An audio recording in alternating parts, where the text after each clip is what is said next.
Hello, Global Theater. My name is Jerry Fialka. Today is July 11, 2023. We want to thank Rob Grant. His amazing podcast. I'm probably wrong about everything. And again, thank Christian through the Jacques Ruel group to introducing me with Piers Stevens, our guest. So good to see you for part two, Piers. Where in the heck are you calling in from? Once again, I'm back at home in Athens, Georgia. It's the summer break for the university. So I've actually, unusually for me, I've actually been staying at home and writing pretty much all summer this time. You know, usually I get about a bit, but I did a lot of that last year. So this year it's catching up on the writing.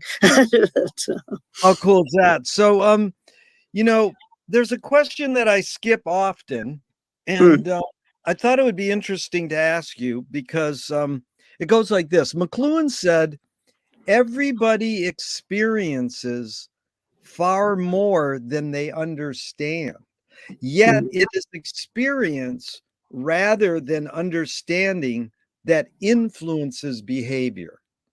Now, it's a little wonky in that, yeah, well, of course, experiences influences behavior, but I think what I understand him as saying, and I'm not saying I'm correct, is that we should have understanding shape our behavior more than just experience.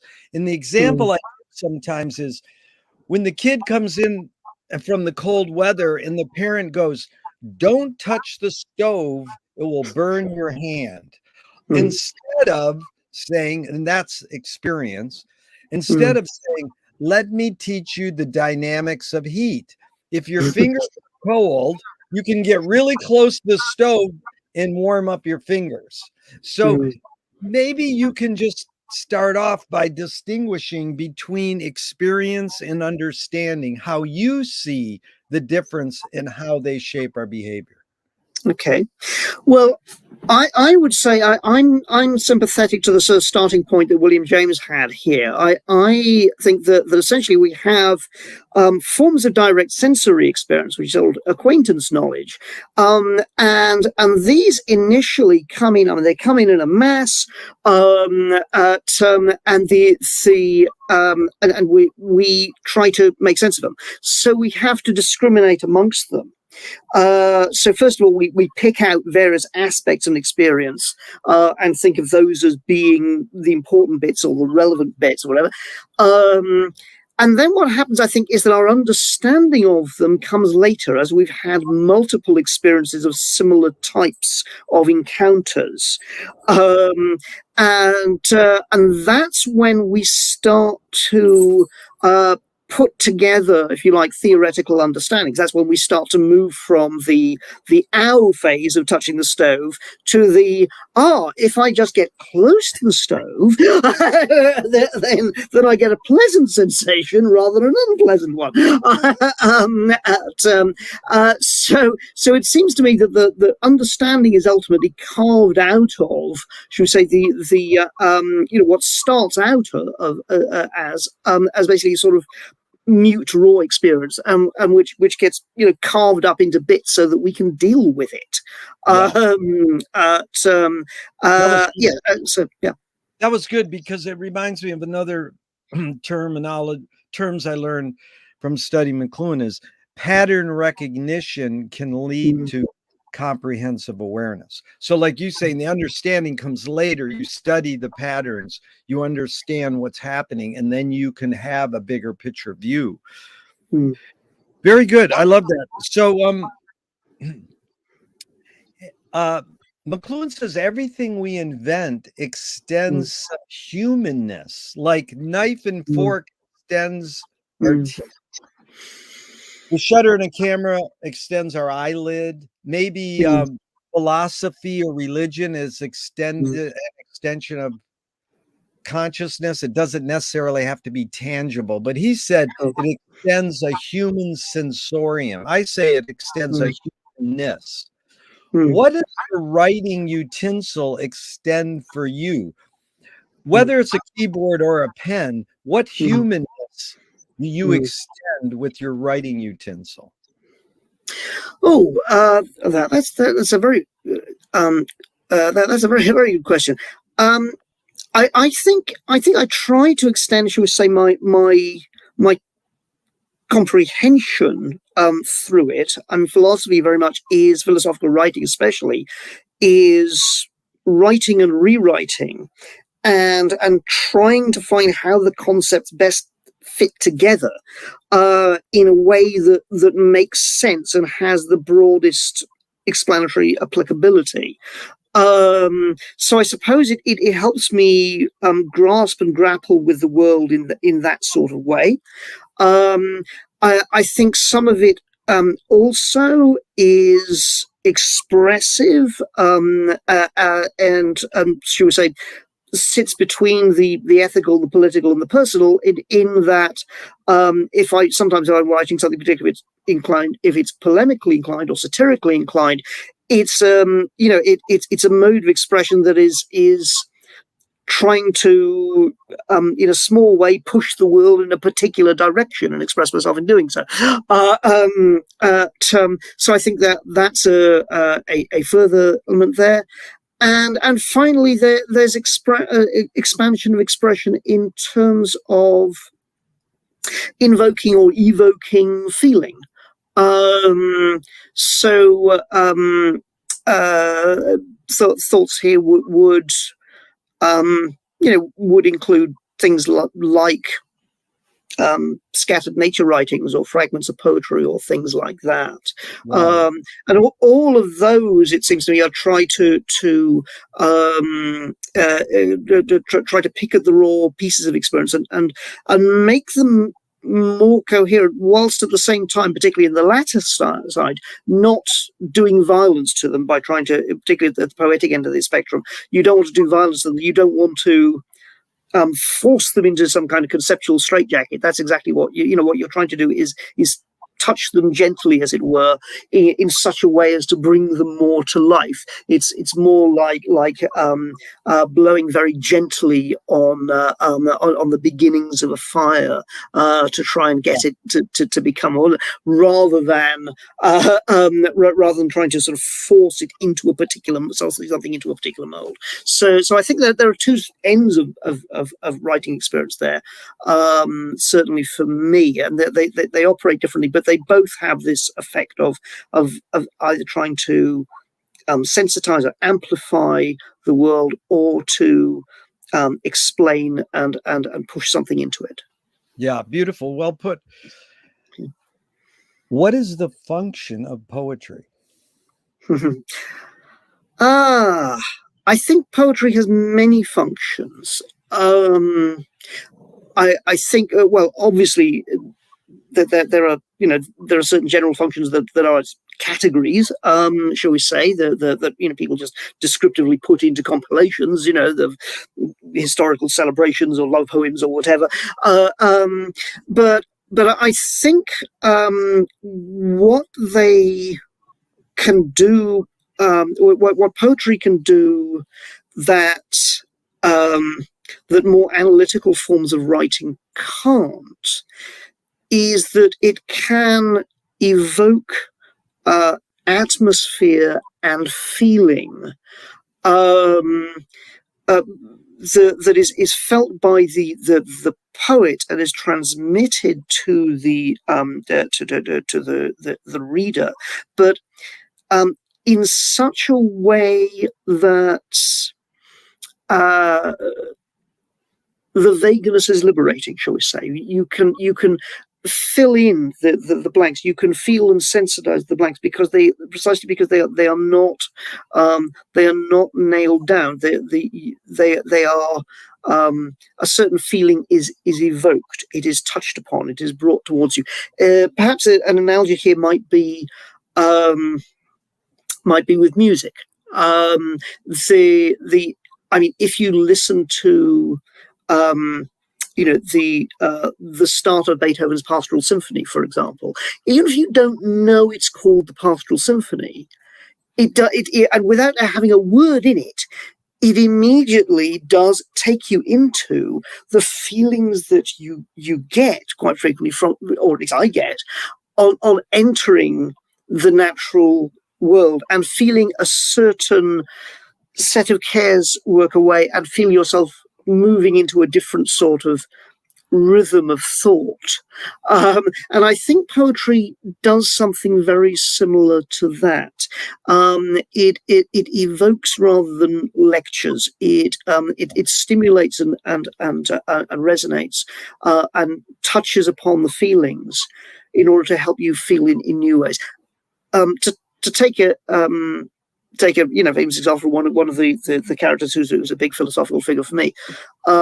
When John Stuart Mill had his youthful breakdown, because he had been basically taught to reason. Everything was about reason and rationality and calculation. The thing that in the first breakthroughs that came when he started to read Wordsworth's nature poetry, and he referred to it as saying that he was the culture of the feelings. Brought alive to me, and this was something he feared he'd lost the ability to feel. Poetry can restore our abilities to feel when we despair of it, when we despair of that inability.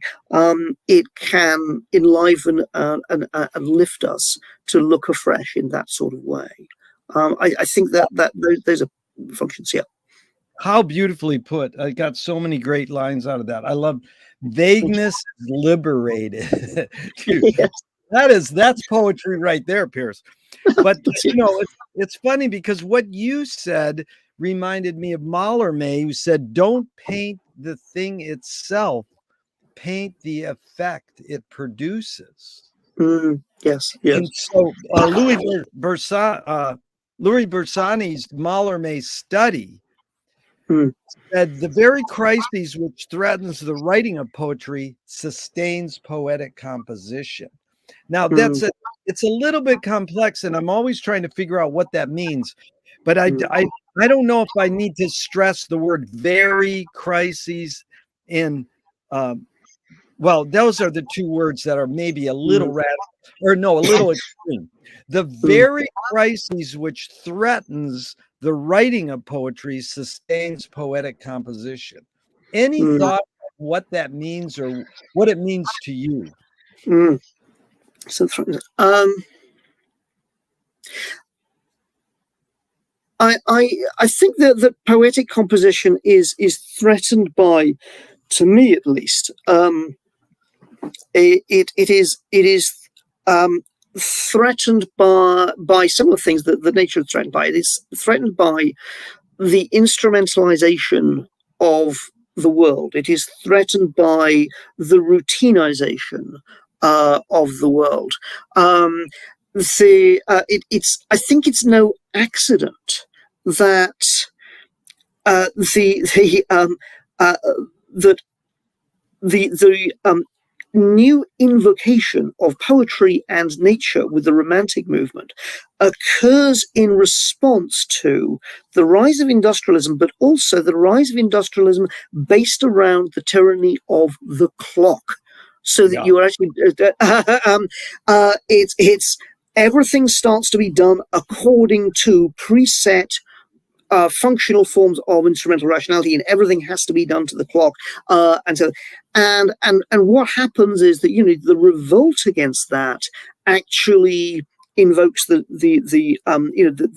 poetic sort of the Romantic movement invokes the force of nature, but it also invokes the force of feeling and the force of the immediate as against the planned, the set out. Right?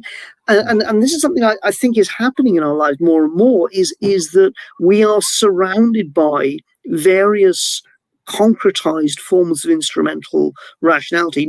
Nowadays it is in part the clock, but it's also simply the highly synthetic environments in which we live, in which everything is supposed to be is thought of. It both concretizes and encourages means ends modes of reasoning, rather than sitting with something and being able to appreciate it, engage with it, learn from it, You know, there are multiple illustrations of this, I think. So from that point of view, that sort of technocratic rationality threatens the poetic sensibility, but it is also what, in a certain sense, gives meaning and worth, an ever greater meaning and worth to the poetic sensibility, because it's the counterpoint.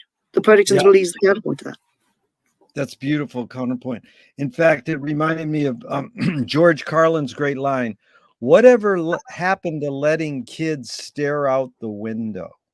Oh, yes. Yes, absolutely. Yeah. Okay, you got to go to soccer practices now. You got to do this. You got to do that. It's like, just let them stare at the window. So, T.S. Eliot said that poetry is outing your inner dialogue. What language is your inner dialogue in? Oh gosh, I think it partially depends on my mood. My inner dialogue will I mean, most of the time it is linguistic. Most of the time it's language. Usually, it is about prioritization or things that I want to express in somehow, and how I can express and how I can put things together in the most effective way. But sometimes it's different. Sometimes it operates via imagery, or it operates via reflections of the past. I have an unusually good memory. That's not a boast. That's just sort of like, at least for certain things. That's just, as I said, genetic accident. But one thing that does is that I often find myself reflecting on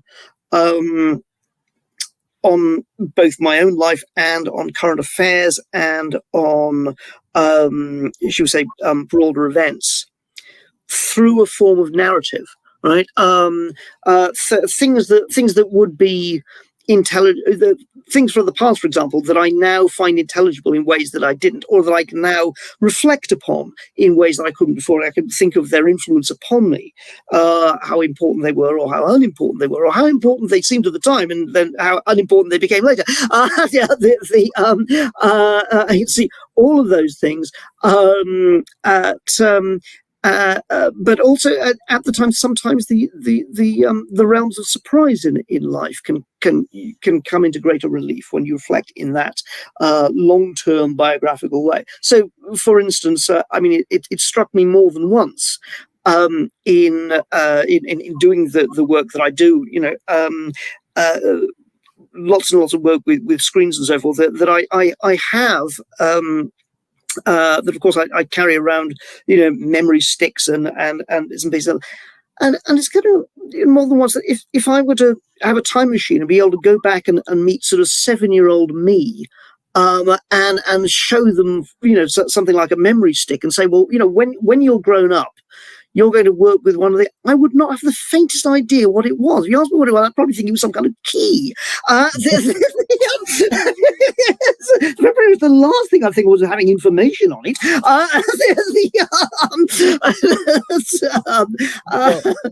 Here, you anticipated a question I usually hold for the end, but I got to ask it now. If you were walking down the street today and you met yourself as a 12-year-old, what would you say to your 12-year-old self? I'm glad you haven't put the word count on, because usually people say, I would probably say, I was going to say for the next few years, it's going to be difficult, but stick with it because it gets a lot better eventually. There are. This is one of the odd things, particularly the 12-year-old self. One of the odd things about adolescence, which I don't think is a pleasant experience for anybody, but one of the very odd things about it is that it is based around so many tensions, and yet it is a phase of life that we go into least able to understand tension. Uh, um, and so on the one hand, we want to stand out, but on the other hand, we want to belong. On the one hand, we want to be regarded as exceptional. On the other hand, we don't want to be seen as odd. I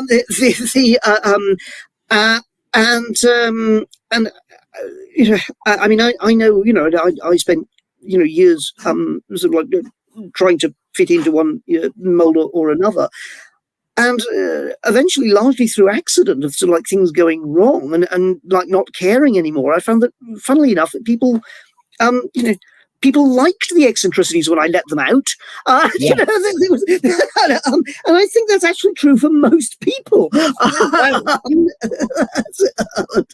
Shows your uniqueness. That's beautiful.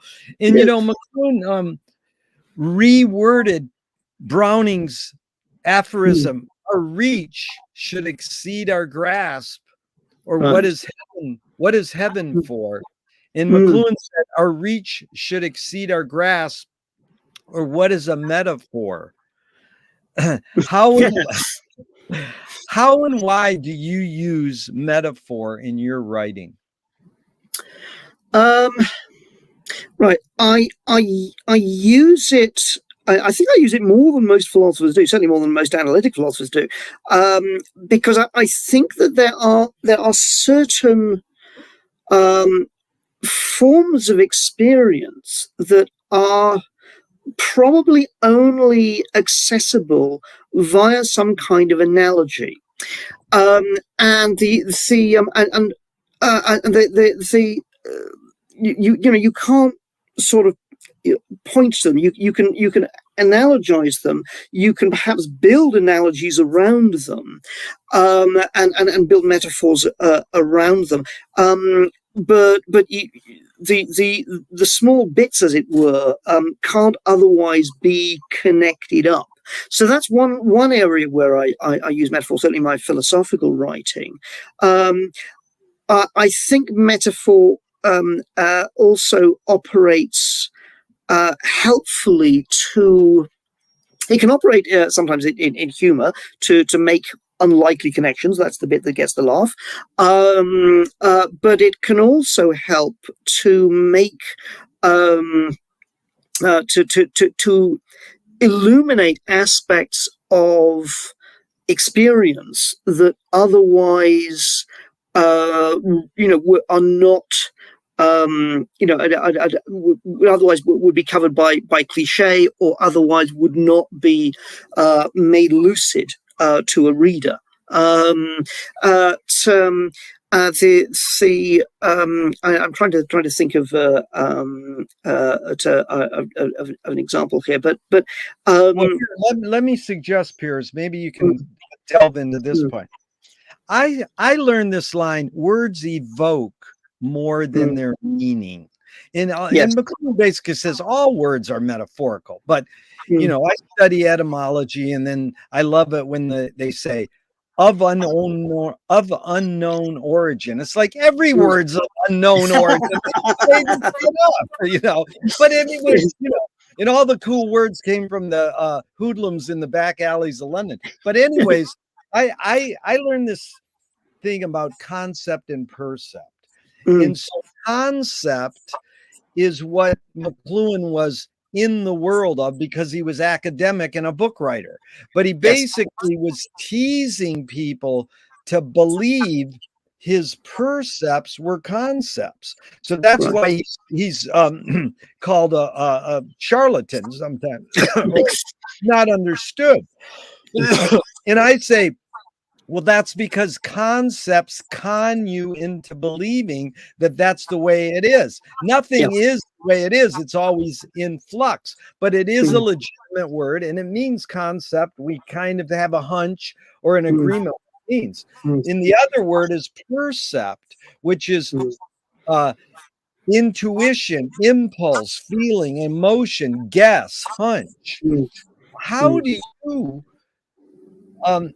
differentiate between percept and concept in a metaphorical kind of verbal way? I mean,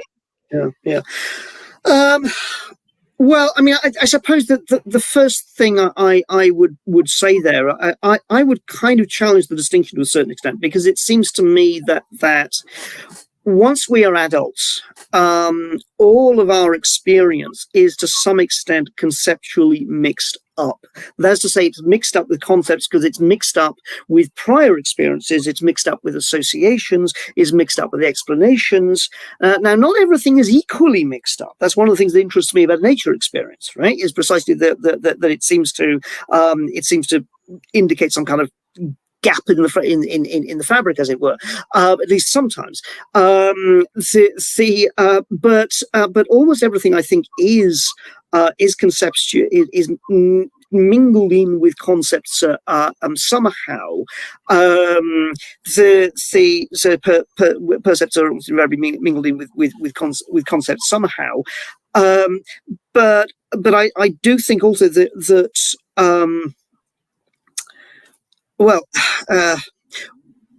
writing can go wrong when it becomes overly concept heavy.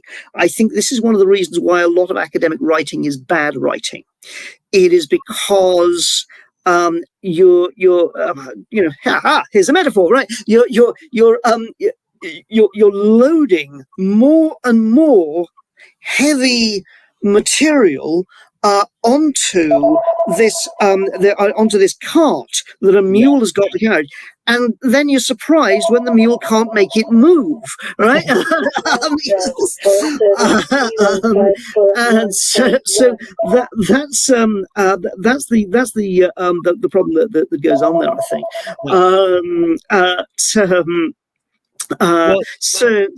Yeah. Well, that's good, because basically, to move on, I asked Michael Opted, the filmmaker, years ago, why do rock video editors feel so obliged to edit fast? And most people don't know that Abel Gance invented rapid montage in 1922, but it was Marty Scorsese says, I cut my films faster because of MTV, because it really flourished in the 80s, this rapid montage. Yes. What Michael Apted said was, because we've learned to take in information faster. Can we literally learn to take in information faster, or are we just brainwashed to believe we can? I think it's probably the latter. I mean, I think that we are massively distracted now because the pace of everything is just moving faster and faster and faster. I mean, I grew up in a household in which print journalism was was what parents did, but it was also that was only fractionally behind TV news in terms of the speed with which reporting and imagery and commentary operate. We now have 24/7 cycles of all of this stuff coming from all directions, and you cannot possibly process it all. You can't take it all in, and the glut of it, I think, very frequently, creates a sort of inner nausea. There's too much information and not enough understanding. There isn't time to process it. There's not encouragement to process it.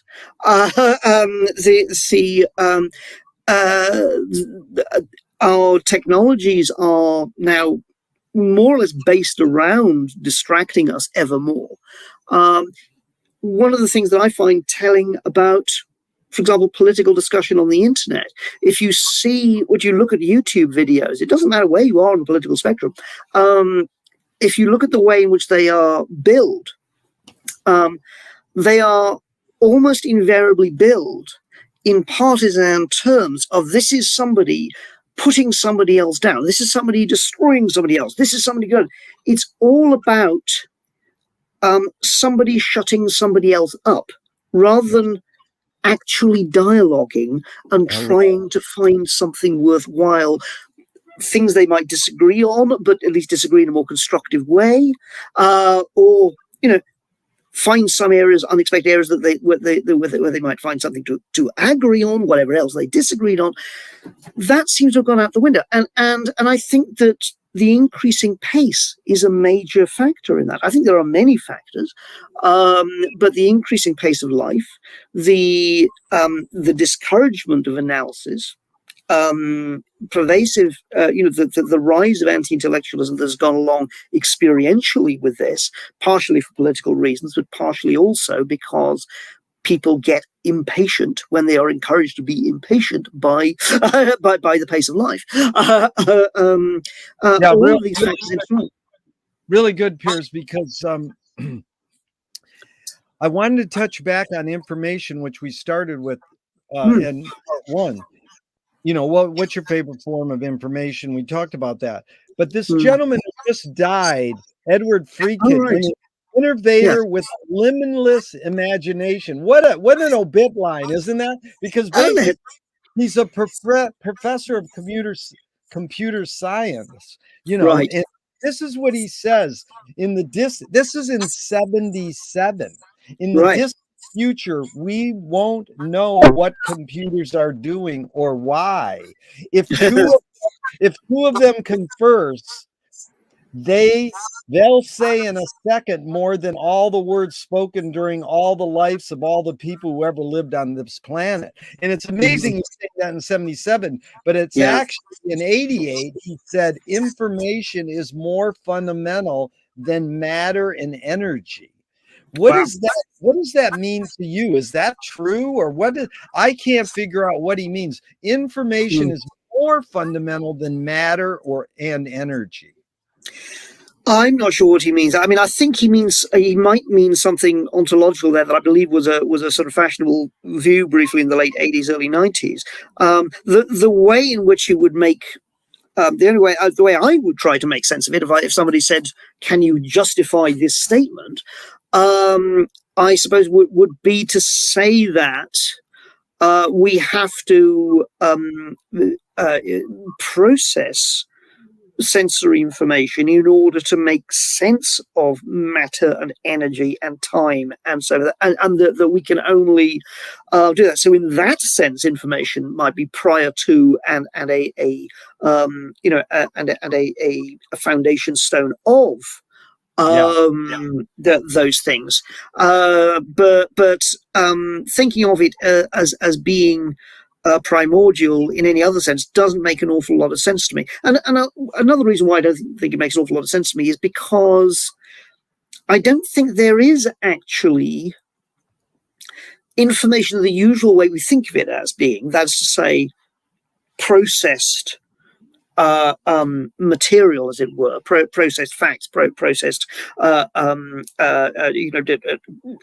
processed bits of reality, right? I don't think there is actually that already sitting out there, with labels on for any being, right? For any living being. What there is, there's enormous, shall we say, potential experience there. We apply the interpretations, we make them and convert them in accordance with past experience, our needs, both emotional, practical, cognitive, aesthetic, all of these sorts of types of needs that we have to make sense of the world. But information in the sense of already having labels on it and it's real and it's actual and is out there and is neutral. That I don't think exists in the sort of way that I suspect he might want it to exist. Yeah, really well put, Piers. Because I also forgot on the fast editing question, the follow-up: is it literally possible for humans to multitask? Well, I think it's possible. Yeah, I think it is possible, but I think that and there's quite a lot of information of people who can do multiple things simultaneously well. I mean, the example that springs to mind here is the to me as the late Argentinian chess grandmaster Mikhail Naidorf, who way back in the 1960s or thereabouts was famous for his blindfold chess exhibitions, and he could play over 50 games of blindfold chess in his head while playing a game of contract bridge, playing a hand of contract bridge, right, successfully. And he'd be playing good players in the chess game as well, and he'd be cracking the moves out to them so fast that some of them were having difficulty keeping up. Now that is successful multitasking, right? But it's also the very fact that we do go, wow, illustrates that it is quite extraordinary. It's not a common thing, and I think the mistake that we make is we assume that most of us can multitask far better than we actually can. I think it's true we can multitask a bit, and I think it's true generally that women are better at multitasking than men. But I think that multitasking tends to undermine most of our abilities. Unless we're unusually talented in very particular ways, as Naidorf was. That was good. So, You really evoked my studies of Finnegan's Wake for the last 30 years is what I that it basically is satirizing the information overload we live in. And this brings us to humor and satire, which you brought up several times in the part one, is that how important humor is to you in studying political philosophy. Yes. And so what is the function of laughter? Laughter has many functions. I mean, Freud was very concerned with the ways in which it dissolves forms of social tension and difficulty and embarrassment. I think that is one function of humor.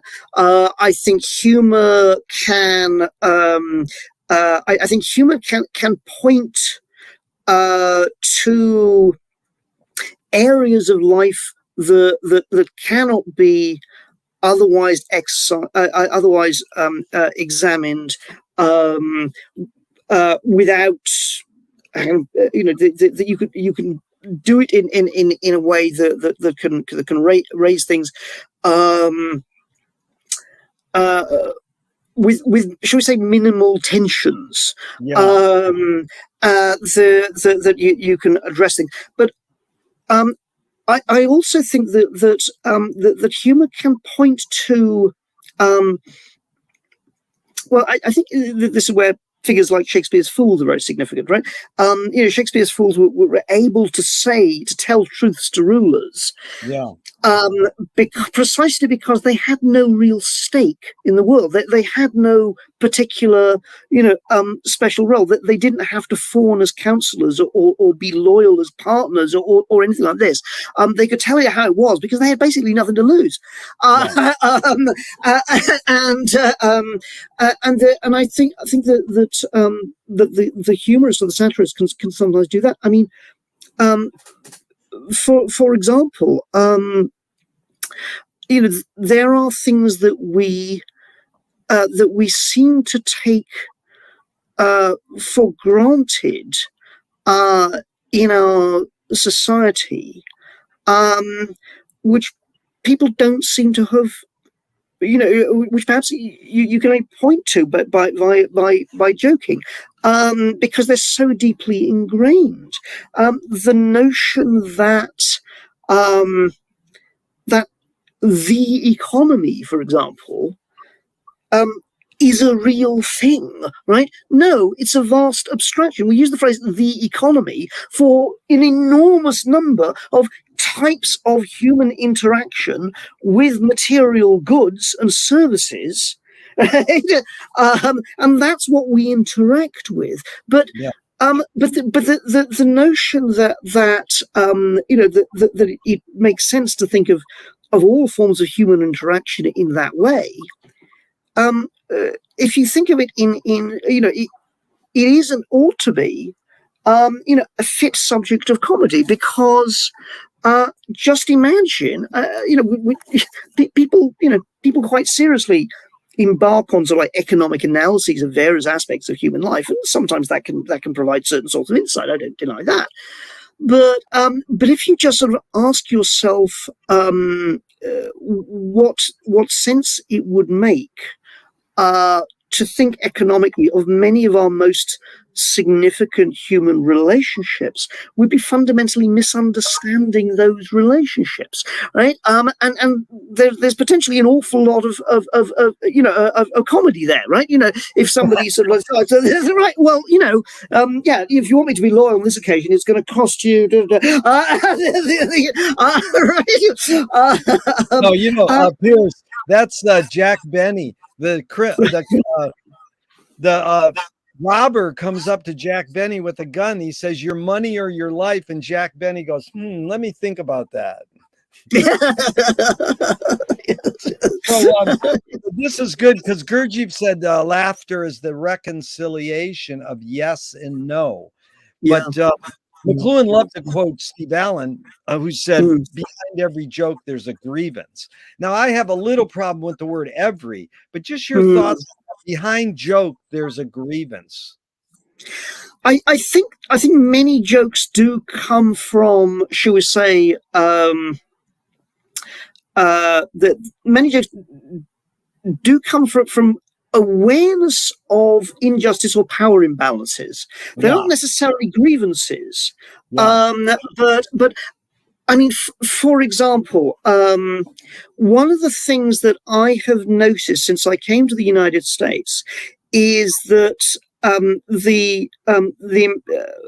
should we say, the default setting of American humor is slightly different from what I expected it to be, because most of the American humor that I'd seen in the UK was, of course, that which UK networks had decided most British people would most like, which meant that it tended to be humor that was around wordplay and irony and so that, and so it tended to sort of fit into that tradition. And one of the other things I noticed about that, which I thought was interesting, was that a lot of it in the United States, that style of comedy, which has traditionally been sort of primary in Britain, I think, is actually a secondary tradition. That sort of ironic wordplay, satirical sort of thing. But the thing that was interesting was that if you look at the people who do that, if you look at people like Jon Stewart, Woody Allen, Tom Lehrer,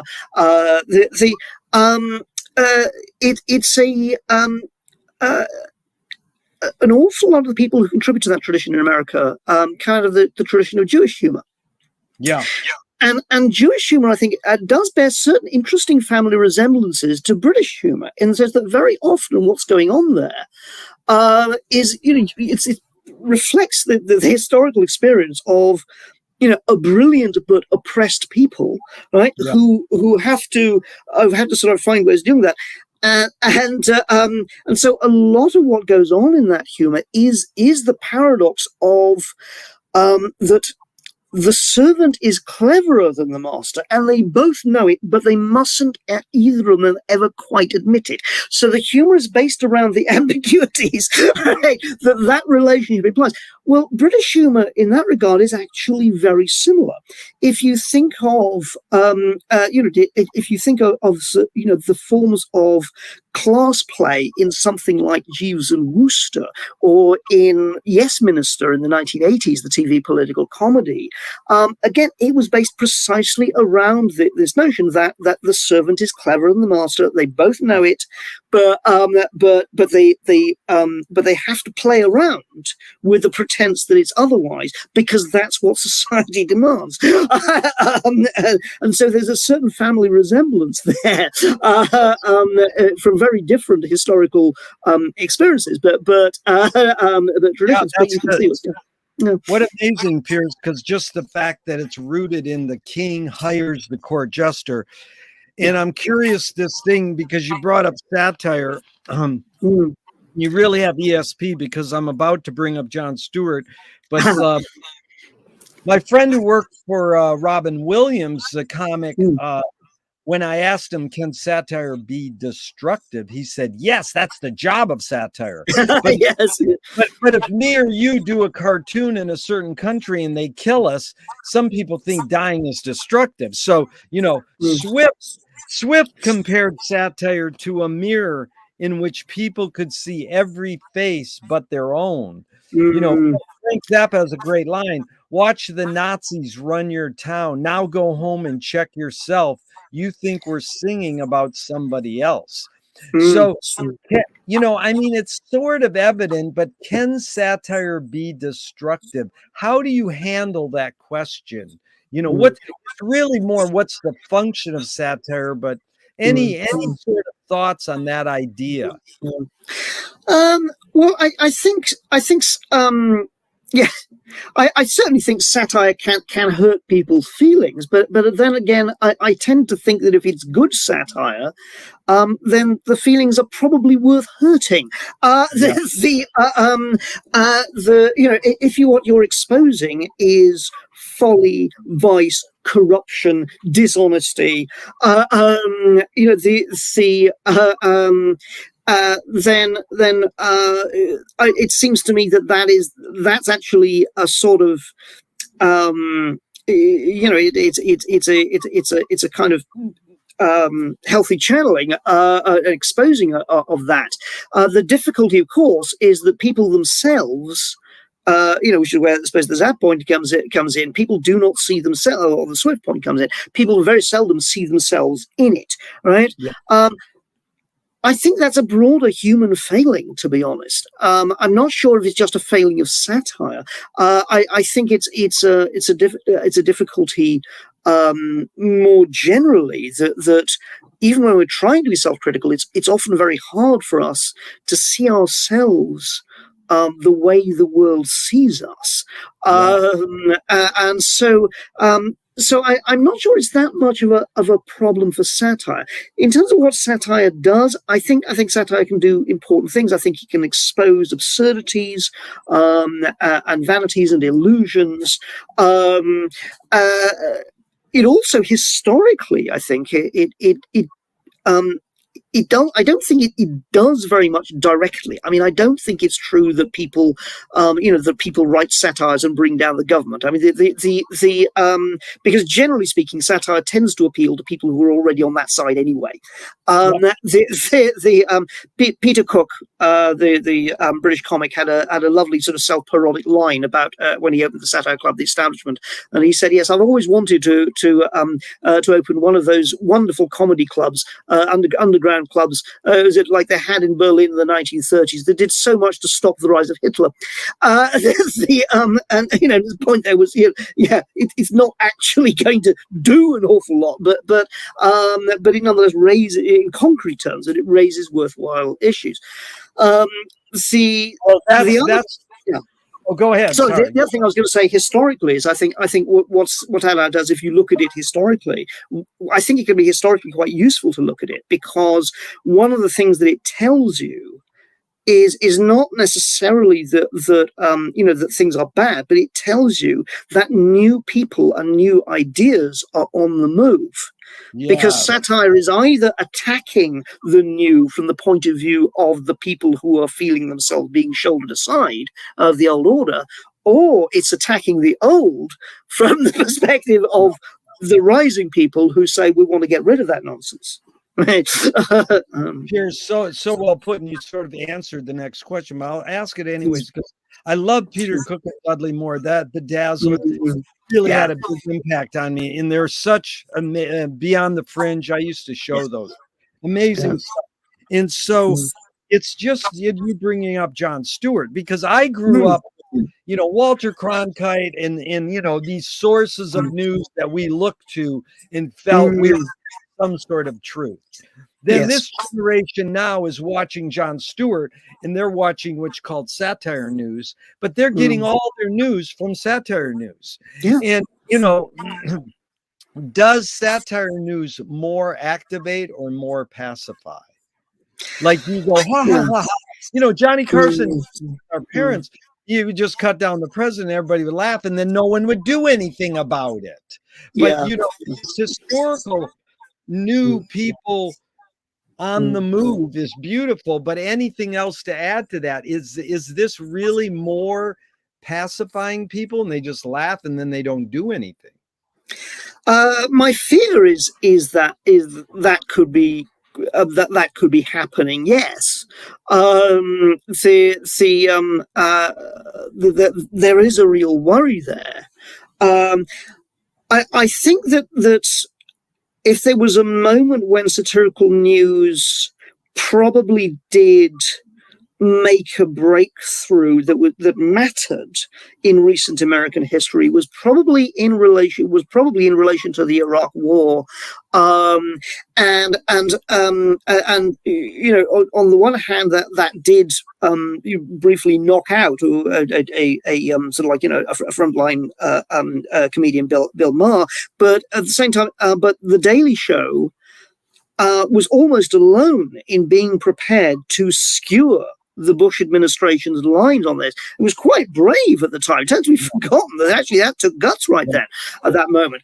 And I think it was important that they did that. But I think what's happened now that we have these a multi-channel internet-driven media age in which people can simply settle themselves into echo chambers, I think the problem is it may just become another form of echo chamber in which we decide to be suitably outraged, and that's the fear, that's the worry I have. But I think a lot of that has to do with the technology by which satire must now transmit itself rather than via satire about satire itself. Yeah, that's Cindy Sheehan, who was there protesting in Bush's front yard. She said, "We're just talking to the choir, and there ain't even a choir." You know? I mean, that's funny, but it's sad too. But here's a real basic one to ooze this into political philosophy. What's more important, conviction or compromise? In order to actually make change, initially conviction, but in order to build a movement that can accomplish something, then you have to be prepared to make compromises. And I think this is one of the fears I have at the moment is that the insofar as there is activism, a lot of it does not seem to be reaching out to build bridges with aligned groups who really should be on the same side, but have slightly different priorities, right? So for example, you know, all of the publicity over over the film, you know, everyone everywhere wants, and so the minority representation there and so on. Well, great, I'm you know, I'm fine with that, right? But there was hardly any press mention of the fact that round about the same time, the state of Michigan got rid of its anti-union laws, right? You know, it's anti-union.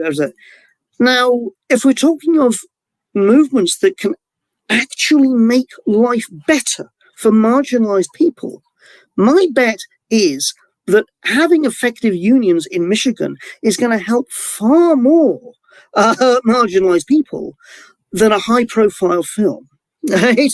But we've got to a place where somehow, you know, the individual gesture is sexy, but building a movement of having lots of people together and saying, no, we're going to stand up and so, like, we're not going to let this happen to us in our workplace, right? Somehow that's thought of as being unfashionable, but it seems to me the latter is actually what gets changes made.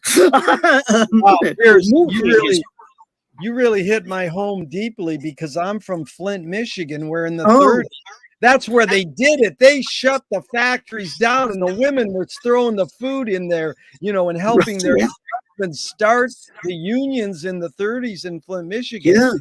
You know, what's important, more important, that or some, you know, movies. So that's really, really important, because there is movies I can mention, Battle of Algiers or Harlan County and Hearts and Minds, that are bringing up important political issues, and maybe they're moving the project forward. Who knows? Mm. Or it's in an echo chamber. But this thing about I would love to jump into Utah Phillips, who was a folk singer, but a union activist. Yes. He said anarchy is making rules for yourself and not other people. Now, a professional anarchist said that's not right, but just that idea, it's an idea. And the question is, who's entitled to make the rules? Well, that is that's the problem for multiple types of political philosophy. It's a particular obvious problem for anarchists. The obvious, the response they usually give is some sort of collective body that agrees on the structure of rules. I often think for anarchism, the bigger problem they probably have is not so much with the rules as with the enforcement. What happens when someone says, "Well, I don't want to play by this anymore"? There's some defenders of state forms of justice have suggested that anarchism could actually be wind up being more cruel than state justice, because at least if state justice was done well, precisely because if you want to get rid of people and you can do it with a show of hands, that's potentially a lot scarier, right?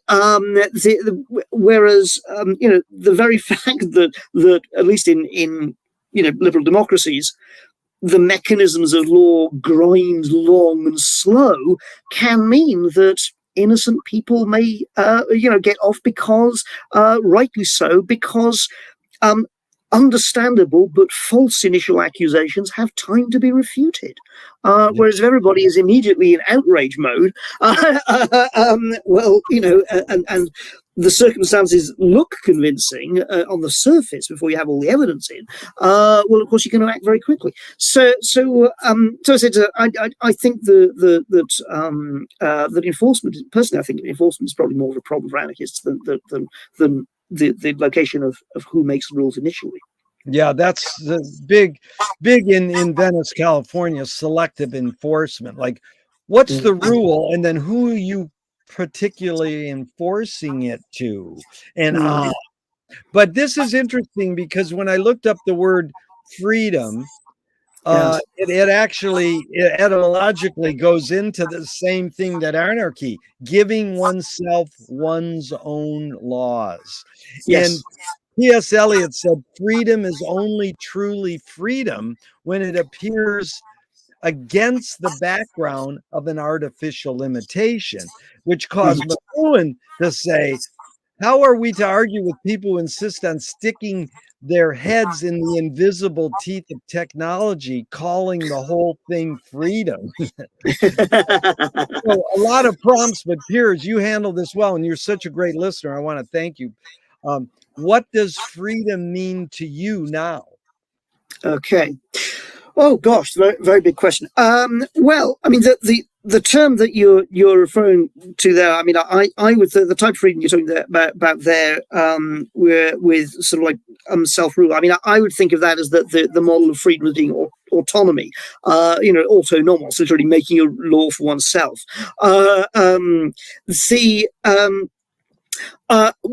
I suppose what that is one of the most important freedoms, certainly for types of freedom. But I would point also to two political types, and what I think is behind those, if I can sort of connect it up to some of my own work, in terms of the relationship between them and the things that I think currently threaten meaningful freedom. The two most popular forms of freedom discussed in political philosophy are negative freedom and positive freedom. And negative freedom basically means being free to being able to pursue a particular option in principle without being coercively prevented by some human agency from engaging in it, right? And the coercive bit is important. So because on negative freedom grounds, we're both free to have, in that sense, free to have a meal at the Ritz in Paris, in the sense that neither of us have a mugshot on the outside of the Ritz in Paris saying, "Do not admit this person." Right? In that sense, we're free to do it. The other one is positive freedom, which sort of says, well, I must be free to actually. It's not enough for me to be not being coercively prevented from the meal in Paris. If it's to be meaningful to me to say I have a meal in Paris, I act at the Ritz. I actually have to actually get to eat there. But of course, that creates the further problem that, well, maybe the reason I can't get to eat there is because of some failing in myself. Perhaps I can't save the money because I have lack self-control, or perhaps there's some some related reason. And of course, it also has knock-on effects. I mean, if it's going to be instituted as a legal right, for example, then this is going to mean that there are going to have to be people who are empowered to make sure that we can get to our planes and arrive at the Ritz when they have the right meal and the right chef is on it, etc., etc. And so it has this sort of further trickle effect, which is, this further ripple effect, rather, which is what conservatives worry about, of generating obligations elsewhere. So you got those two, but one of the areas that interests me about freedom is, should we say, what I think of as being a precondition for meaningful autonomy and the meaningful exercise of freedoms, and this really is about being able to authentically choose to begin with, and as a precondition to being able to push through, make your rules for yourself. And one of the things that I am that I'm most concerned about of impositions on freedom from that point of view is that, as I've already said, I do believe we are surrounded continuously by both political and technological influences that encourage us to essentially wander about like a rat in a maze, right? To not be able to prioritize, to not be able to develop meaningful autonomy, and simply to follow patterns that are laid down for us by our politics and our technology and our consumerism. And my feeling is that the way to get around that is in order to be able to get around that, you have to have spaces, both in terms of place and time, in which it is possible to switch those things off. And this, to me, is where the case for bringing nature into our lives and nature preservation intersects with the case for authentic liberty. Because if we cannot be free in our own minds, if we cannot see our way out of our distractions, then we cannot be free in any wider, more meaningful political or ethical sense. And so that's the way in which I pull this thing together.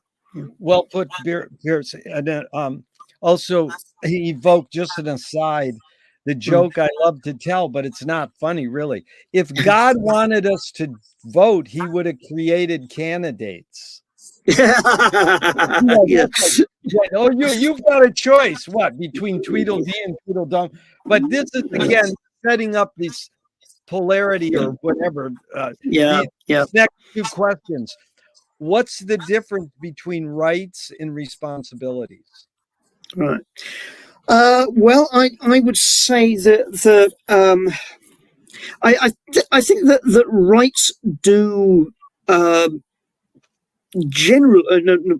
usually generate forms of responsibility. Even relatively simple rights generate forms of responsibility. But not necessarily in the same person, right? So in order for me to have a right not to be murdered, it generates a responsibility in others not to murder me, right? In that sense, there are fairly straightforward, but of course there are also cases where it doesn't necessarily follow, for example, rights can exist without duties being present in the same agent. I think that's the important point there. But it's hard to see how they can exist without obligations or duties existing somewhere in the system. I mean, a baby has rights not to be murdered without having any obligations, right? The obligations are on everyone else not to murder them. What's the difference between rebellion and revolution? I think there are several differences. It depends on the type of revolution. I would say revolutions can sometimes be small scale. And ultimately amount to little more than a change of masters. In fact, the vast majority of political revolutions are like that. But sometimes there are revolutions that genuinely do go alongside a fundamental transformation in the way of looking at the world, right? And I think, for example, that the formative revolutions of the late 18th century in the United States and France can be seen as the crucibles of the modern world, from that point of view. The French Revolution, famously, eventually was sort of supplanted, but the seeds that it had already spread by then, and further sort of radicalizing from the American route, nonetheless, I think, meant that the world was never going to be completely the same again. So revolutions can be the extent to which they're genuinely transformative, it seems to me, depends upon the ways in which they transform other wider patterns of life and thought alongside them. Mere rebellion is not quite the same as revolution, because a society can undergo enormous numbers of rebellions while still not really changing very much.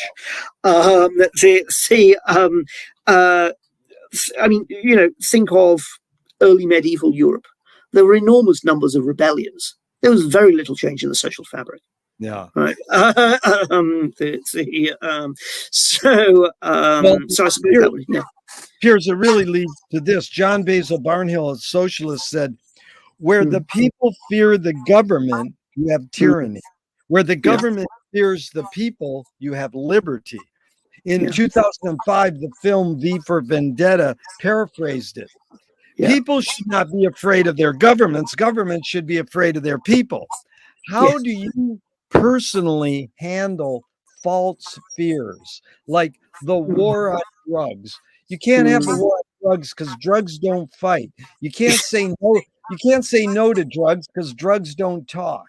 So, these false fears, the war on poverty, the war on drugs, the war on terrorism. How do you personally handle false fears?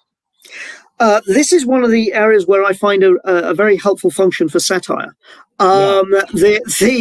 Because false fears almost always trade on mistaken equations, distorted perspectives, whipped up narratives that don't make sense once you start looking at them with any kind of clarity.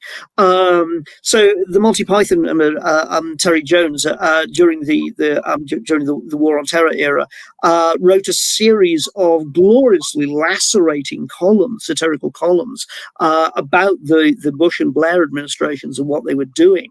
And one of the many nice one-liners he threw in there was where he said we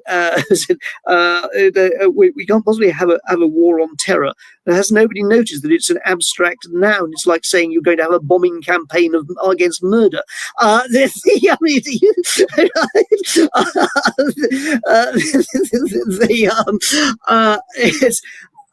does, just raise just the absurdity of it. And this is one of the others. I mean, bring out the follies of it. By analogies, by satire, I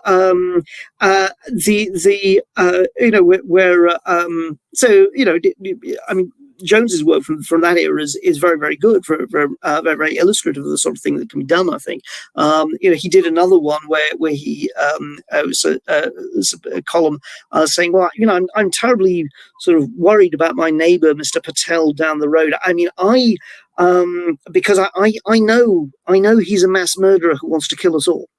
No, I mean, people keep saying, "Look, well, where's your evidence?" Well, I mean, look, I just know. Okay, I know he's mad, and as it happens, I just happen to be the only person in the vicinity, fortunately enough, who has a large stockpile of weaponry that will be sufficient to take him out.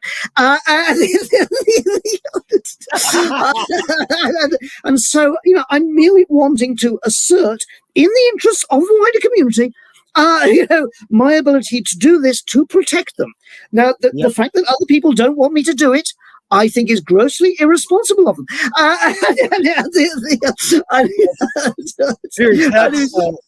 Dr. Strangelove, there will be no fighting in the war room. War room, yes, that's right. Well, Piers, what is the motive of the cave artist? Your hunch or your guess? I think there were several motives. I mean, the obvious, the simple one was that they needed to. I mean, one of the interesting things about the cave art was precisely that it's actually so realistic, right? It's almost like modern scientific representation or camera. Clearly, they needed to identify which animals were significant to them in various ways. And this was something that the tribe needed to know, and that they keep, interestingly, the cave paintings are put quite a long way back, right? So the access was protected, and there also seems to be an acoustic dimension to it, because the cave paintings of creatures that we would hunt are put in places where it would fit with music, and it seems likely they did use music. There have been bone flutes found near there. Whereas the animals that prey on us, the representations of those, were put in areas where it was much quieter. So the meta message would seem to be, if you're out, right, and it goes quiet, watch out, because you're probably being stalked, right? So I think that was the immediate practical message, but I think it was also the beginnings of symbolic culture, and interestingly, the capacity to represent other beings with whom we develop forms of settled relationship. I think is very striking there. We must have got very close to these animals, not just when we killed them, in order to be able to paint them. That is, now you should see how much it's magic. What you said really sussed out cave art much more deeper than normal. I appreciate that. But two of my film heroes have this mantra: ignore yourself. There's no self-expression.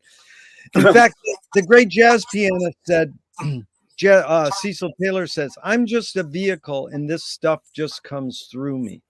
Is art making more self-expression, or more you're a vehicle for whatever technology, cultures, and environments are dominant? I think it is a form of self-expression, but I don't. But I think that you have to. I think that most of the best forms of self-expression occur when you somehow manage to get out of the way of it. It comes from a part of you that you only partly know yourself. And when you try and, should we say, consciously generate a style, or you try and push too hard on a particular label, what usually follows is bad art, frankly. So I think it does come from outside us. Sorry, it does come from inside us. It is a mode of self-expression, but I think that it comes from a part of us that we do not entirely consciously understand ourselves. Yeah, but Piers, can art making be egoless? Sorry. Can art making be egoless? I don't think it can be egoless, but I think that it has to. You have to be prepared to hold the ego in check, to at least to some extent. One obvious way in which you should hold the ego in check, in fact, is not to be too anxious about what people will think, not to trade too obviously towards a particular audience. You avoid that kind of self-consciousness, because then what happens is you lose the freedom of should we say, psychological mobility that enables it to flow. Right? Is perception reality?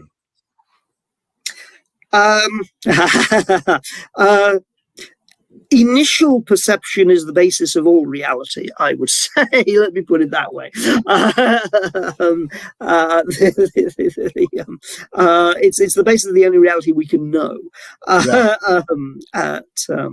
Piers, tell me one major element of your study of philosophy, you're teaching it, you're writing about it, that's changed, and one major element that stayed the same in the years you've been pursuing philosophy. Okay. I think one major element that has changed is, I think that I am much more careful and conscious and integrative of historical context than I was to begin with, understanding ideas in their own terms and how they work together in particular contexts, and how that's important. When I started, I had big, grandiose notions of semi-Hegelian notions of historical development and so forth, but they weren't very well informed. And there was too much ambition and not enough nuance, not enough understanding. And the more I've got to look at context, the more I've appreciated that the further away, shall we say, I've got from grandiose system building, right? So and I suppose that takes me in a way to the area that I changed. I still believe that philosophy, importantly, is about connecting up intellectual gaps and building a fuller, more more effective vision of the world. But I'm much more aware of the necessary partiality of that and the elements of contingency in it than I was when I started. I'm much and I'm I suppose a little bit less confident about the power of reason to alter the world, if only because so much of the world seems to be far more effectively altered by irrationality than rationality in the course of my lifetime. Well, your accomplishments, how do you rate these elements? Luck, skill, and ambition. What played the biggest role, second and third? Oh gosh. I would. I think it's probably somewhere between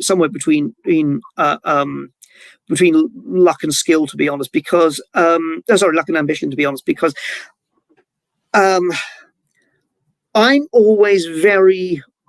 One of the reasons why I'm opposed to bring into the public, one of the reasons why I'm very opposed to high wealth differentials is that I am always very, very struck by the enormous role of luck in human life, even today, even in advanced industrial societies, in which we're no longer sort of like as enthralled to luck as the ancient Romans were when you could be dead next week for years because you had a tooth infection, right?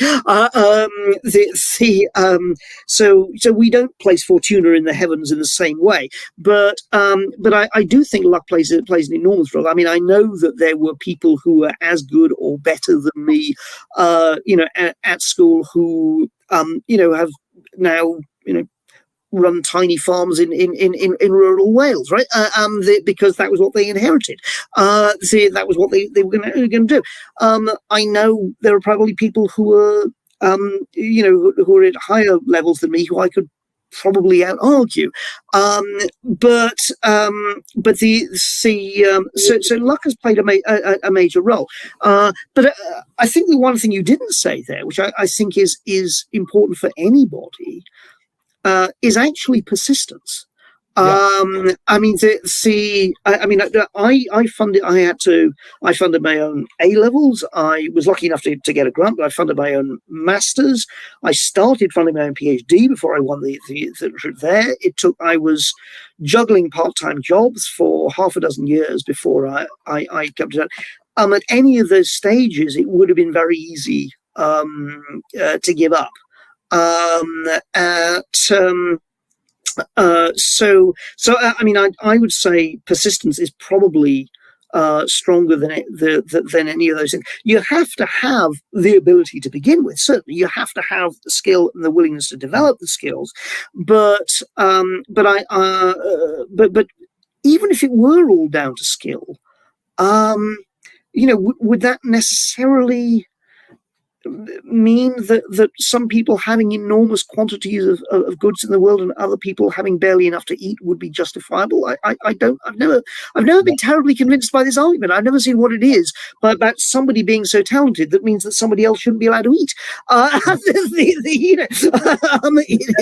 doesn't make sense for how well we are in the world and how many people suffer. But I got to tell you, I love rewording and adding, because there it is. I have written that word because other people have said, hey, you left out persistence and necessity. But here's the other one. Moshe Feldenkrais works with healing and movement. He says it's literally possible to identify a weakness and incorporate it to become a strength, rather than we're normally taught to overcome a weakness.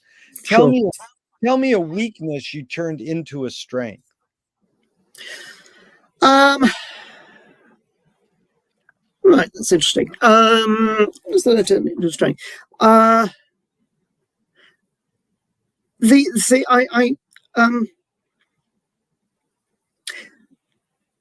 Actually, it shades into the persistence. When I first left home, I mean, I was moderately disciplined, but I did not have strong willpower to accomplish things. And now I do have strong willpower. I mean, evidently, sort of build up self-control over those years. And so I think probably that. And related to that, things do not upset me anywhere near as easily as they used to. I am quite a sensitive person, but I find it much easier to draw boundaries now and to walk away from situations which I would basically remain mired and needlessly suffering in the old days. So yeah. Beautiful. There's a line that goes, "You create what you resist." The comedian Bob Goldthwait morphed it into, "You are what you hate." James Joyce said, "It's a curious thing how your mind is super saturated with the religion which you say you don't believe in." And Louis Manuel said, "Thank God I'm an atheist." So just any thoughts? I'm not saying you, but one creates what one resists. You create what you resist. Any thoughts on that line? Well, I think we. I think there's definitely one of the ways in which we grow is that we have to define ourselves to some extent against something. But then we fight against that, but in the process we necessarily affirm its reality to us, which I think is part of what's beyond there. What you can then, however, do, I think, is build something further on that, right? So you may sort of recognize a reality there, but at the same time then be able to see that it's not everything, or to see that something good can be built upon it. Shading into my earlier comments about movement building, one of the things that sort of that I worry about in relation to the current state of public discourse is that it seems to me that when you're dealing with ideas and policies and political opponents or social movements that you disagree with, one of the most important things you can ask yourself is, why are there people who actually believe in this? Clearly, there must be reasons why they believe in it, and it touches them for reasons that are good for them. It's easy to say everybody who's on the other side is a demon and a hater, right? It doesn't get you anywhere. Why do they hold it? And when you ask that, then you can go through those perspectives. You can say, well, and hopefully you may be able to find something that is there, right, that is worthwhile and good, and then find a way from disentangling it from the stuff that you think is toxic. And to give you an example of something that I did hear myself in this regard, Locke's theory of property seems to me to have been, not Locke's fault, but seems to have been through the course of my adult life, to have been the source of, and indeed before that, the source of a great deal of mischief, in the sense that it is used to prevent environmental regulations. It's used to try and prevent people receiving welfare benefits. It's used to all these sorts of things. So after a certain period of time, when I sort of like, I started to look at this and think, well, after spending a lot of time sort of attacking the doctrine, which I still am opposed to it, but I thought, well, what is there that's worthwhile in it? That and the moment I started looking at it, then yes, there are things that are worthwhile in it, right? Of course there are. There are things about there are places and locations for the self that we do need, right? I think as human beings, to have some sort of sacral space, as it were, some sort of space in which we can retreat to, that we can regard as spaces for self-creation, and for novelty and innovation. But where it goes wrong, it seems to me, is what's important about those spaces, where there is something sacred about private property in that sense, it's the aspect of a personal bond, right? That's what's significant about it, right? So, for instance, I was, I sincerely hope I won't be. I've narrowly avoided it a couple of times in Britain, but if if someone stole the TV, right, or the DVD player or whatever, that would be upsetting. But what would be more upsetting about it would be the sense of invasion of a particular private space. If, however, they stole the urn containing my late dog's ashes, or if they stole the piece of art that was made for me by a former partner, that's very beautiful. That would be an assault on me in a much deeper sense. Right? So it seems to me that what's right about Locke's theory about is that there are certain things that we imbue with significance through our actions and through our narrative histories that it is wrong to take from us.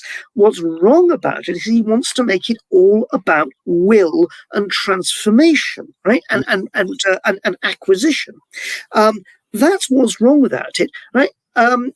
Taking an example here, oddly enough, invoked for the opposite purpose. The former British Prime Minister John Major, when he was Prime Minister, in one of his better speeches, said he was opposing the division dividing a legal division between crimes against the person, crimes against property, and he said, "Well, you can't divide that." He said, because try telling that to the elderly widow who's had her heirloom stolen. Right? It's a good point. It's a very good point. She genuinely is being attacked. But of course, what he left out was most burglary doesn't do that. What burglary usually does is precisely they steal, right, consumer goods. They steal stuff that's easy to get rid of precisely because it isn't personal. Right? It's just consumer. And it's the conflation of those two things that it seems to me is profoundly wrong in doctrines, neo-Lockean doctrines like libertarianism, because they want to say, oh, the widow's heirlooms are exactly the same in significance as the millionaire's fifth yacht that he only bought as an investment and has never even set foot on, right? Yeah. And that's just outrageous. They are not. Right, the millionaire's fifth yacht is perfectly valid to as an object of taxation precisely to make sure, oddly enough, that the impoverished elderly widow doesn't have to sell her heirlooms. Right. Well, Piers, you're touching on what we call, how do you turn a breakdown into a breakthrough? How do you turn a rejection into a redirection? So I asked for 90. Can you go a little longer? I have a few more. Okay, yeah, good. No problem. How do you find peace of mind? Various ways. Sometimes it's simply sitting in the living room, listening to music, walking my dogs, sitting outside in the garden. Sometimes going out in the early evening. It can be, the later evening can be really beautiful. I can sit on my back porch and look at the moon. I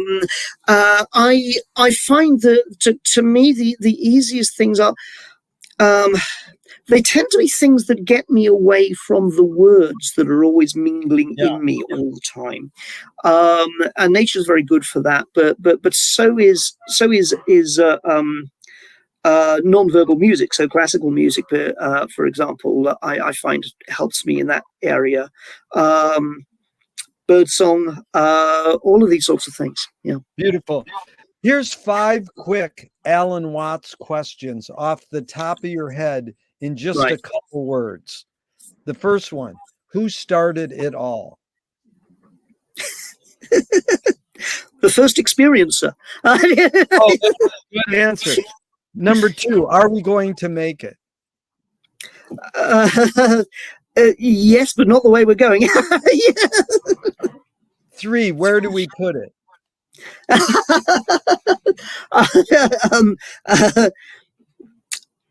As close to home as possible. Good. 4, who's cleaning it up?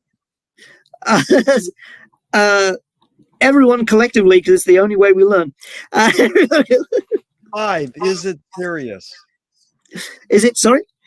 Is Is it it? serious? Often, but not all the time. Few more and we're out of here, Piers. What an enlightening time. I really appreciate it. Which way should toilet paper come off the roll, over or under? Oh, I disagree with the received opinion on that. Under, I'm afraid. Yeah. It's funny. If a publisher was to release your autobiography off the top of your head, what would the title be? Against the Tide. They want to scent the glue in the binding. What smell? Oh, sandalwood. If a statue was built in your honor, where would you want it displayed and what would it be made of? Oh God, oh, my word. I've never thought of that. Let me see. I think bronze because it's enduring but cheap. A bit like me. And I'd like it. I'd like it put probably, I think, on one of the campuses where I've taught. Probably here in Georgia, in fact. Yeah. Beautiful. Tell me something good you never had and you never want. An expensive sports car. I get that answer. That's good. Okay. If you were in a vat of vomit up to your neck and someone threw a bag of shit at your face, what would you do? Very quickly and temporarily duck. Good adjectives. What's the cultural shift you see developing today that inspires you? Younger people are much more internationalist than they were. They look much more broadly. I mean, I've said a lot of bad things about the internet in this broadcast, but that is one of the genuine benefits. I find that my students now are much better informed about international affairs than they were even 10 years ago. Wow, really good observation. Mm-hmm. What question remains unresolved for you? God.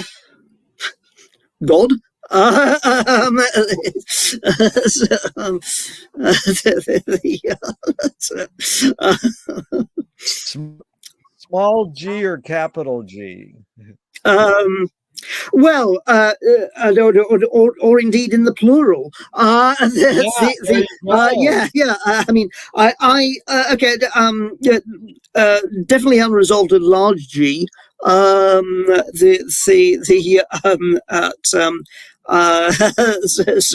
But probably unresolved as small G's as well. That's it. The small Jeeves, it almost sound like Jeeves, Jeeves.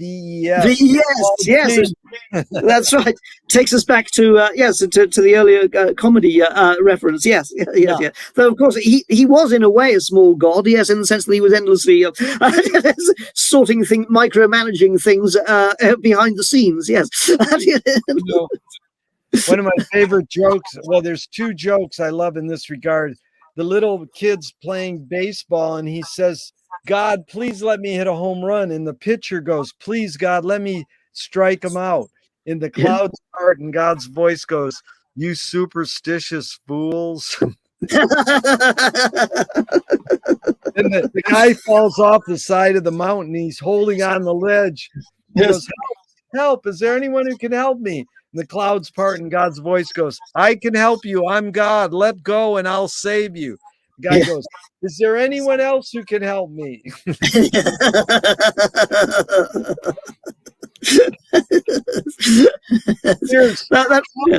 How has studying, writing, teaching philosophy shaped your behavior?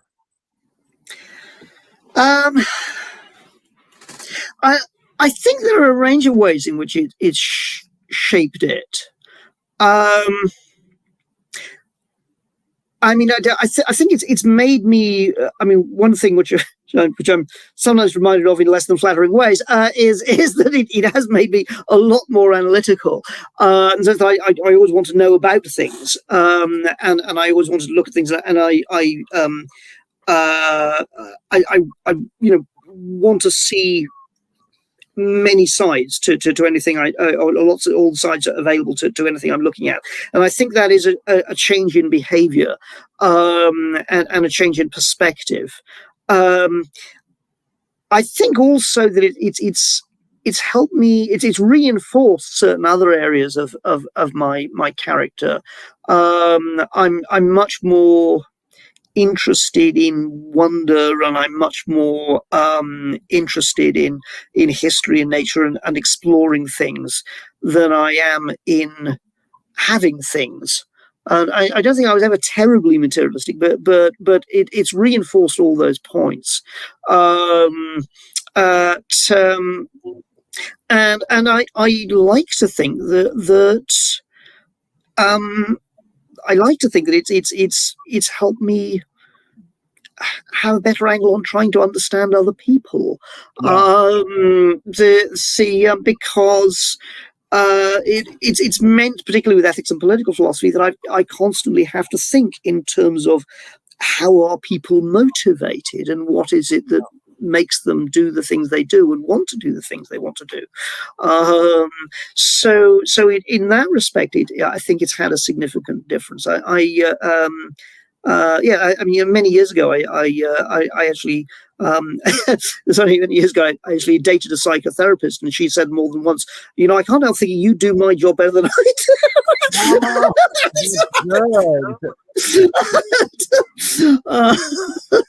What a compliment.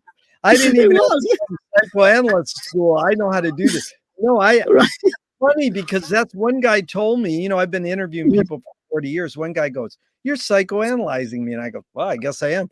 And, I've done this in coffee houses, in front of an audience or an auditorium. Right. And it is like, "Hey, can I psychoanalyze you in public?" And the people, I don't ask people that. I just say, "Can I interview you?" But it is, I'm trying to get a little deeper. But it's funny because it's, I'm making a movie right now on archiving, and why humans feel they have to save their stuff, or like you said, having things. And so there was something about the Egyptians, and they put something in the coffin with them, or the tomb. And then, as we get older, we collect boxes of stuff. Now it could be, the notes for one of your books, or the photos of your family history. And then why do we do this when it really boils down to what Ram Dass said so well: be here now, live in the present. Why what's this urge to archive in your regard? I mean, beside the obvious, we can study history and all that. Is there some sort of nature, nurture, or is it innate or invented to archive in save? I think it is. Well, I think there are a couple of things going on there. I think one thing is that it is one of those aspects of human capacity that has been so stimulated that has become almost an instinct, that we record things. And initially, of course, we started recording them primarily for the next generation, largely for practical purposes. But I think it has over the centuries acquired some meaning of its own. But I think it's also part of something I was saying earlier about, related to something I was saying earlier about property, that many of these items can be, they're not necessarily of great intrinsic worth, but they are part of the narrative of a life. And that while they are around you, right, they help grant forms of significance and meaning to you. I mean, we could give you an example here. when my father died, my brother and I had to. He did most of it actually, because I'm on the wrong side of the Atlantic. But had to sort of go through some of his stuff in the small apartment that he lived in at the end of his life, and so there were a number of interesting things from that. I mean, one from my point of view is, really brought home how similar he and I are, because he, like me, basically lived in a place full of books and old empty wine bottles and notes put up to himself and all these sort of things. Yes, well, I really really am my father's son, yeah. But also there were other things there. For example, there were photos that he'd stuck up on a corkboard and written some things on the back of. Therefore, there were aspects of his life that I'd not known of, but clearly meant something, meant a great deal to him. But also lots of other things, like photographs from his earlier life. He told me about his time in Italy, for example, but he hadn't mentioned any of the names. And there were some wonderful photos of him, in this Italian summer with his friends as a young man.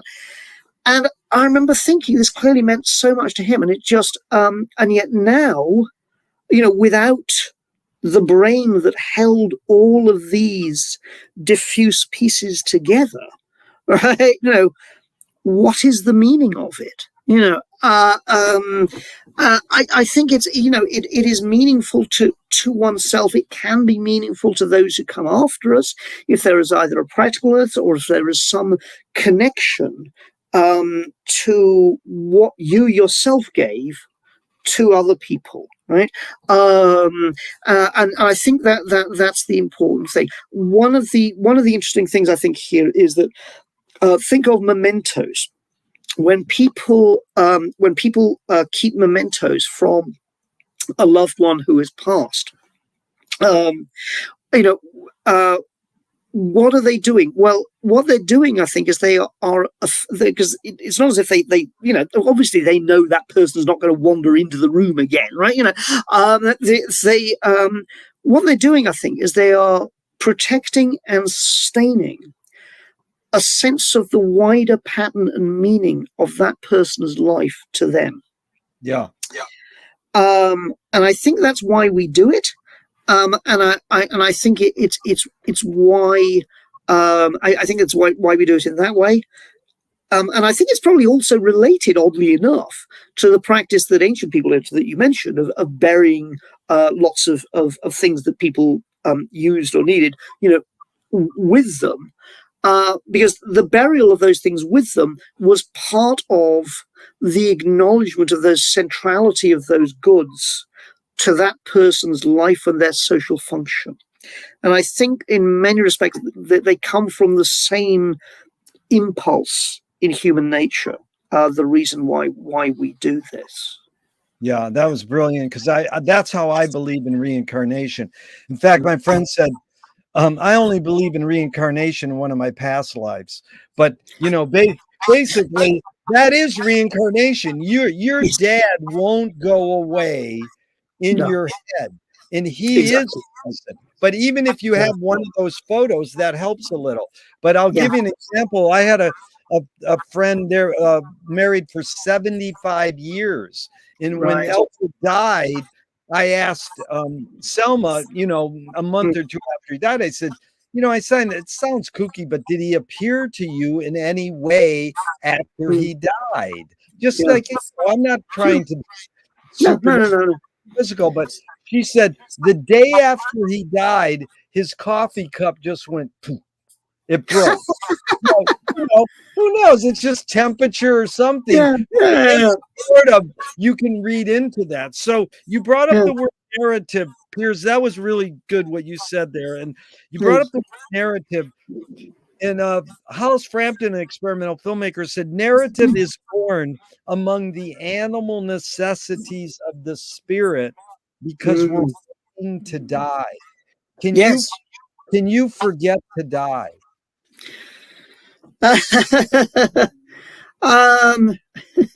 You forget. I'm not sure that you can, to be honest. I mean, I think I think that it's one of the I think it's something that once the realization happens, that it's going to happen. I don't think you ever completely get away with it. There's but you do bracket it in different sorts of ways, and it's much less prominent when you're younger. And I think this is one of the things that people often get wrong about young people. That they say, oh, sort of like, they're arrogant and know all or whatever. It's not. So I don't think it's necessarily that. I mean, sometimes it's that, but I think one thing that does happen when you're young, I think, is that even when you're not a particularly confident person, and I wasn't, right, that you have this weird sense of invincibility, that you're not that dreadful things are not going to happen, I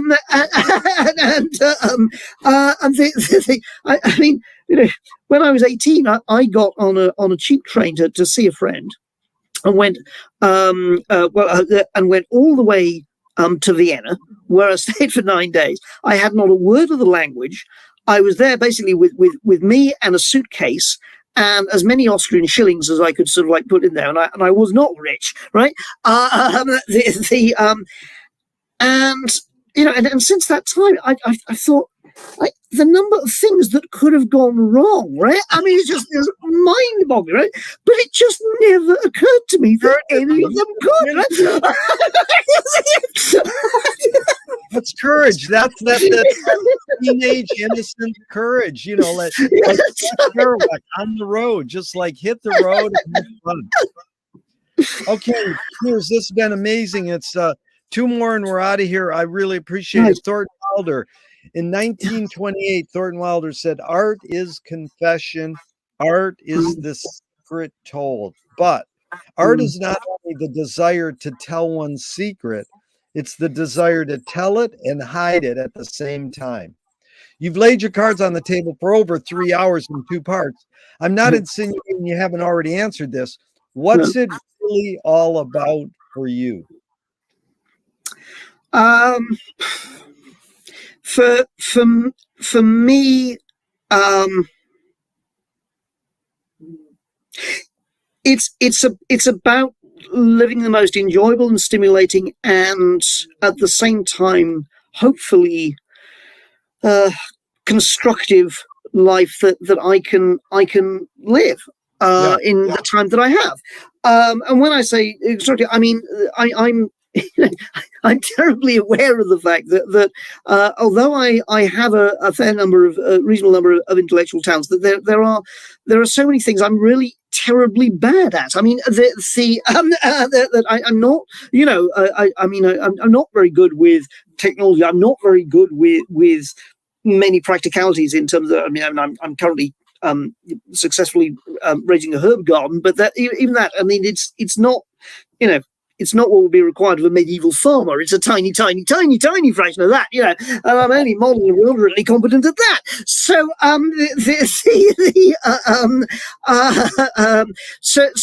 I suppose for me, it's doing those things with the skills that I have, and hopefully making a contribution to other people in the process, to the wider societal process, and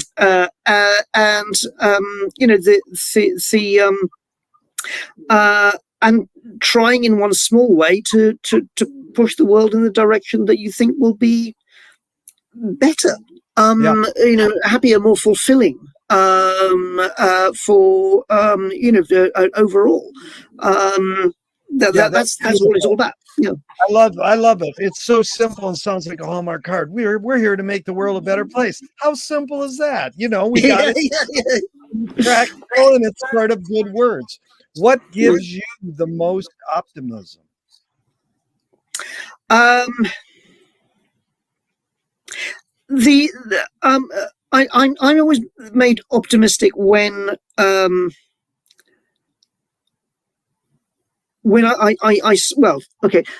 young people who both have imagination and can-do approaches and idealism. These things give me optimism, because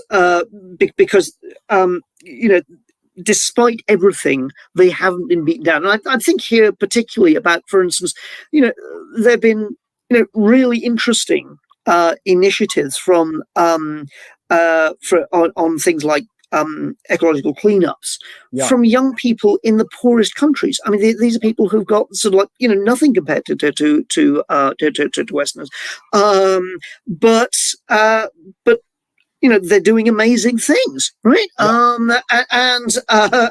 So those sorts of things make me optimistic, and I'm also made optimistic when I see.